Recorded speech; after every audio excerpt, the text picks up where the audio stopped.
Every season we see players break out. We see players take a leap that maybe you didn't expect. The likes of Julius Randle came out of absolutely nowhere, went from, I guess, an average player to a star or an all-NBA player. And then you see guys that get traded, get more opportunity. Jeremy Grant, or guys that just naturally progress. Zion, Shai Gilgeous-Alexander, Zach LaVine. You get the point. There's breakout players all the time, and this season will be no different. It's about predicting who those guys will, and I normally just look at a few things. Sometimes you can't predict it, like Julius Randle, but I'll look at a few things. I'll look at how they finished the season, is a good indicator for me. I'll look at what they did when they had opportunity. Say if someone started 12 games, and then they were on the bench for the rest of the season, but in those 12 games, they showed that when they're a starter, they can be that guy, and maybe this season is the year where they're a starter the entire season, and they're that guy the entire season. That's the kind of exact science I put it down to when it comes to me predicting breakout players, and initially, I was going to have 30 players. Yes, one player from each team, and then I thought to myself, that's like 40 minutes or it's like 20 minutes where I don't take a breath and where you don't even understand what I'm saying. Actually, I tried it. I'm not even going to lie to you. I tried it and it didn't really work. It did not work. I wasn't taking a breath. I wasn't even getting anything out that was worth listening to. It was like, oh, Caris LeVert is going to do this, this, and that. Yeah, it wasn't worth listening to. So I limited it down to about 9 or 10 players, guys that I have a lot of confidence in from different teams that I think could make a breakout based off those factors that I just mentioned. And I'll talk about it. Before I even do that, if you could drop a like in the video, subscribe to the channel if you are new, or if you're not new but you haven't subscribed, either one would be appreciated. Making content like this every single day, that would be cool. Kicking it off with my Atlanta brethren, yes, the people down south, and I believe there's a few guys that you could pinpoint. Cam Reddish could be one. Okongwu was my guy, man. The Giannis stopper there, Embiid stop. What a shame. What a shame. He'll be back, though. He'll be back. But never fear, because there's someone on the horizon that is also going to take a leap. Although he took a leap last season, he's going up a notch. I was listening to a podcast today, the other day, and I heard someone talk about how the Hawks lack a second star, which is true. There's absolutely nothing false about that. They need a second star. I'm looking at DeAndre Hunter. He's my guy. I like DeAndre Hunter. The guy I mentioned before, the most improved player. He did clamp him up. He put the keys away and he clamped up Julius Randle. So defensively, we know what he's got. We know what he's capable of. I could see him improving in that aspect of the game. He could maybe become an all-defensive type player. So there's an improvement right there, which we have to talk about when we talk about guys taking the next step. It's always about offense. And I'm guilty of that. It's the easier metric to look at. You could see him improving defensively and then offensively. Average 15 points a game. Maybe he doesn't get the opportunity to average 20 a game, because I just mentioned how many players are on this team. Their team is so deep. It's insane. It's really crazy. But maybe he doesn't get the opportunity, but I just think he's going to be a better player. Just think he's going to be a better player. Whether that means he averages 21 a game or whether it means he averages 17 to 18 points a game but becomes a better playmaker, a better defender, and just an overall better player. I wouldn't bank on him becoming the most improved player just because there's too many players on this team that I reckon will have to get enough shots, and Trey's obviously still going to be that guy. But in terms of improved guys that will take another step and could become maybe that borderline just below all-star level player, DeAndre Hunter is someone that I'd keep an eye on and I have a lot of confidence in. And then moving on from Hunter to another guy I've got a lot of confidence in, Jordan Poole. Poole is one of those guys that I mentioned before in terms of when they had opportunity to start, which was brief. It was only 7 games for Poole last season, but when he did get those opportunities, even towards the end of the season, you saw in the play-in game against Memphis, he's not afraid. He scored like 19 points in that game, made a couple of big shots, but when he started in those 7 games, 21 points. 21 points a game. The man's legit. The man is a legit scorer. He was great in the G League. He's got playmaking chops as well. He improved. Steve Kerr was talking about it, and he's like, we're not decided. Damian Lee, Michael Mulder, Jordan Poole. It could be any of these guys. Otto Porter Jr. Steve, I know it's your job to keep it up in the air and make sure these guys have to work for it, but come on now. Let's not overthink it. He fits perfectly alongside Steph. Clay's going to be out injured, which is a reason why he's in this list, and he could definitely take a huge step. There's a real void to fill there with Clay out injured, and I don't think they'll rush him back. I don't think they're going to need to, because Poole is that good. In my opinion, looks like he's bulked up, averaged about 5 free throw attempts a game in those 7 games he started, which is huge for me. When I'm looking at scoring potential, I'm looking at free throws. Some people just never have it. They just never have the ability to get to the free throw line. So in small sample size, if he can show that ability, which he did show, he showed that he could drop like 40 points against New Orleans in one of those games. He's got it all. He's got it all. Let's talk about the guys on the thumbnail. Let's talk about all three of them. Not at the same time, but let's talk about Terrence Mann. Everyone knows about the 39 points. Yeah, we know. He absolutely cooked Rudy Gobert. He was knocking down open threes. He was taking players off the dribble. Man looked like a demigod out there. It was unbelievable. But, I mean, in the playoffs alone, he had multiple double-digit games as well. That was in the opportunity he got. But the obvious one is Kawhi Leonard's going to be out. I've heard Paul George say he believes Terrence Mann will be a star. They have a lot of confidence in it. You can just see it on the court. You can see it when they're on the sidelines. You can tell that they really gravitate towards Terrence Mann and they believe he could be someone who could be a star. And when you look at his second half of the season, again, that's going to be common with a lot of these players. Averaged close to 10 points a game. He was efficient. He can get to the free throw line. You see him go at players all the time. He's not afraid to take players off the dribble. He's got a decent enough three-point shot where you have to respect it, so then he can take you off the dribble. He can play make. He can do a lot of things defensively. He's going to keep himself on the court, which is important. At the very least, you know he's going to provide a defensive impact, but I believe his overall offensive game is going to increase. I can see him averaging 12 to 15 points a game in the absence of Kawhi, with him needing to step up. They're going to put a lot of responsibility on his plate. They believe a lot in him. He's really coming off a high off the postseason. And then looking at another guy on the thumbnail, a Washington Wizards guy, Rui Hachimura. Saw him in the Olympics. He was good. He was good. He showed off his range. I mean, he's not getting 35 shots a night. He's not the Michael Jordan of Japan in Washington. That's not quite the case. But at the same time, he's going to get more shots. Russell Westbrook is out. Well, he's going to have to share duties with Kyle Kuzma, Montrezl Harrell. They got deeper, but I still think, similar to DeAndre Hunter, when you're looking at the Wizards, Bradley Beal, clear-cut number one guy. They're looking for a second guy. Kyle Kuzma, some people think could be that guy. Maybe, I don't know, Spencer Dinwiddie. But I think it's going to be Rui Hachimura. That is my prediction. Again, second half of the season, really starred towards the end of the season. 15 points a game.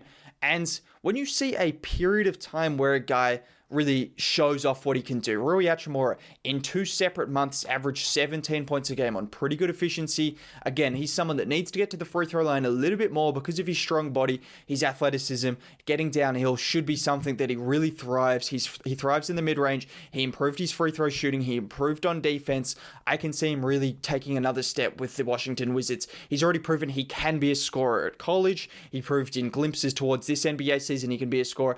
And in the Olympics, he also proved that he could be a scorer for Japan. So give him a little bit more opportunity with Westbrook out. Maybe he becomes that second option. Spencer Dinwiddie talked about it.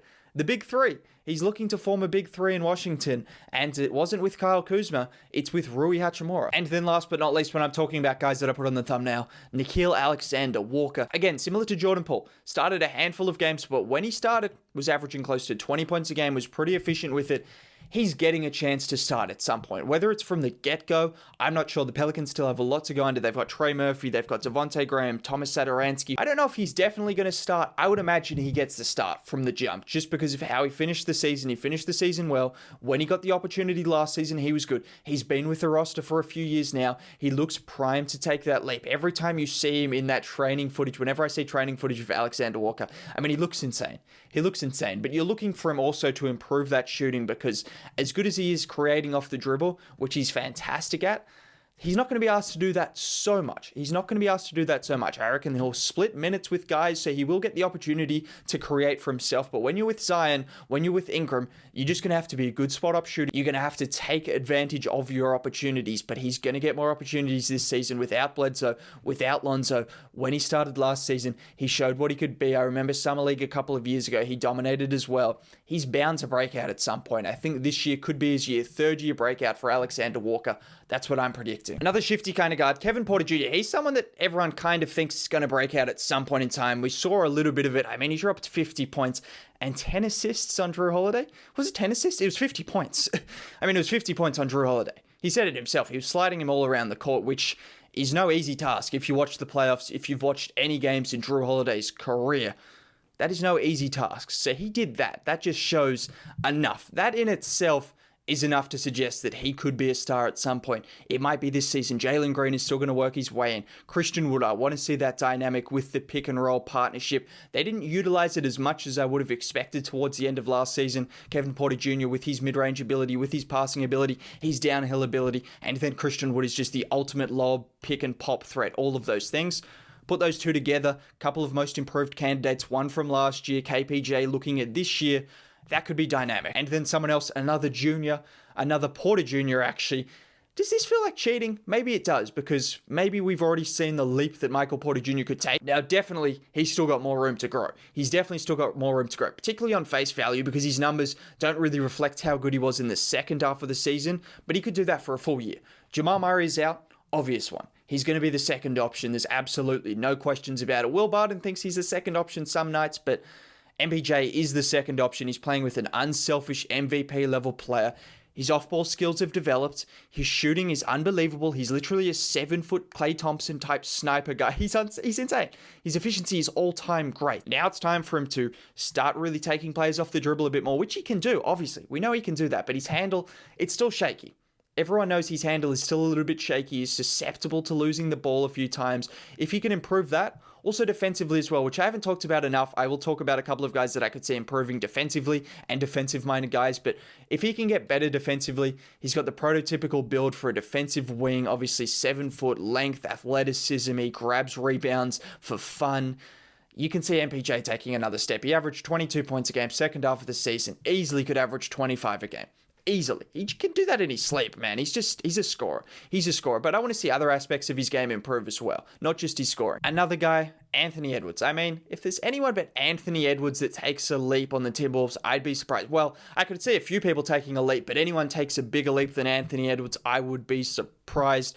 The man averaged 24 points a game, second half of the season. He was clearly the best rookie in the second half of the year. It was not even close. The man was running his own race. Obviously, he didn't win Rookie of the Year, which I'm not angry at all. I think LaMelo had an equally good season. It was really the tale of two halves. But if you're looking at the second half of the season where Edwards was looking like an all-star damn near, and when the Timberwolves were competent coach, Cat was back, full healthy, and was looking good. D'Lo played a few games towards the end of the season, and it worked. Edwards is going to start. He's going to start. There's no two ways about that. And I want to see his defense improve. Speaking of two-way ability, that's something where he could really take a step up. At 24-5 second half of the season, he showed off some playmaking. He showed off his scoring. Obviously, his shooting is much improved from the first half of the season. Every part of his game looked better. His shot selection got better. He got downhill more. He got to the free throw line more. The man looks like a star. He looks like a star. He's got the physical frame to dominate in just year two. What else do I expect? I expect another season where he averages over 20 points a game. And the Timberwolves, they're low-key, but they're a low-key team that could really make some noise with Cat, with D'Lo, with Ant, with McDaniels, and guys around that mix. Malik Beasley just came out of prison, so shout out to him, I guess. He might come off the bench or something. I don't know how it's going to work, but Chris Finch is a good coach. Ant Edwards, yeah, book on him taking a leap for sure. And then a guy that maybe you wouldn't have come to mind immediately. He's someone that I don't know if it will immediately benefit based off the lack of trades in Philadelphia, but if Ben Simmons goes, not Tyrese Maxey, Matisse Thybulle I could see really benefiting. I watched the Olympics, I watched Australia very closely, so obviously I was very invested in what Matisse Thybulle was doing. Might be a little bit biased. Definitely a little bit biased. You could say Maxey, he's a good bet as well, but Thybulle, I saw him improve offensively. He looked good. He was taking players off the dribble. He's passing. He showed some real nice signs as a passer. And then just defensively, if he gets the opportunity to play 35 minutes a night, he's got Defensive Player of the Year potential now. Immediately he could be that good. So if Ben Simmons gets traded, this is one where, yeah, someone gets traded, Thybulle maybe gets a starting spot or just gets a lot more minutes, 30 to 35 minutes a night, and he could take that leap. He might still only average 5 points a game, but he did look better offensively. And then defensively, just give him more opportunity, and he's just going to dominate. He's going to dominate games on that end of the floor. And then rounding it out with Caris LeVert. Again, someone, when he got opportunity second half of the season, had a really tragic year in Brooklyn, and then when he got traded, it was a blessing in disguise, clearly. We all know that. But shout out to Caris LeVert because he turned it around. 25-7 last 15 games of the season. He was looking like a star. Those are the numbers of a star.